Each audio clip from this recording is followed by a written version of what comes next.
Chapter 19. The Lord spoke to Moses and Aaron. This is the legal statute that the Lord has commanded. Instruct the Israelites to bring you an unblemished red cow that has no defect and has never been yoked. Give it to the priest Eleazar, and he will have it brought outside the camp and slaughtered in his presence. The priest Eleazar is to take some of its blood with his finger and sprinkle it 7 times toward the front of the tent of meeting. The cow is to be burned in his sight. Its hide, flesh, and blood are to be burned along with its waist. The priest is to take cedar wood, hyssop, and crimson yarn and throw them onto the fire where the cow is burning. Then the priest must wash his clothes and bathe his body in water. After that, he may enter the camp, but he will remain ceremonially unclean until evening.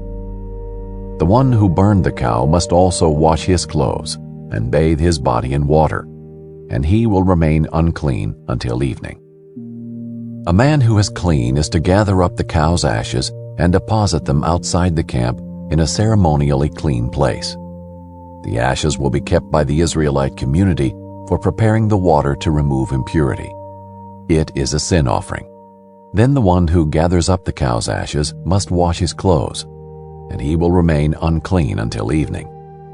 This is a permanent statute for the Israelites and for the alien who resides among them. The person who touches any human corpse will be unclean for 7 days.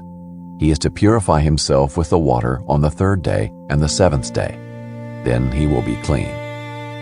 But if he does not purify himself on the 3rd and 7th days, he will not be clean. Anyone who touches a body of a person who has died and does not purify himself defiles the tabernacle of the Lord. That person will be cut off from Israel. He remains unclean because the water for impurity has not been sprinkled on him, and his uncleanness is still on him. This is the law when a person dies in a tent. Everyone who enters the tent and everyone who is already in the tent will be unclean for 7 days, and any open container without a lid tied on it is unclean. Anyone in the open field who touches a person who has been killed by the sword or has died, or who even touches a human bone or a grave, will be unclean for 7 days. For the purification of the unclean person, they are to take some of the ashes of the burnt sin offering, put them in a jar, and add fresh water to them. The person who is clean is to take hyssop, dip it in the water, and sprinkle the tent, all the furnishings, and the people who were there. He is also to sprinkle the one who touched a bone, a grave, a corpse, or a person who had been killed. The one who is clean is to sprinkle the unclean person on the 3rd day and the 7th day. After he purifies the unclean person on the 7th day, the one being purified must wash his clothes and bathe in water, and he will be clean by evening. But a person who is unclean and does not purify himself, that person will be cut off from the assembly, because he has defiled the sanctuary of the Lord. The water for impurity has not been sprinkled on him. He is unclean. This is a permanent statute for them.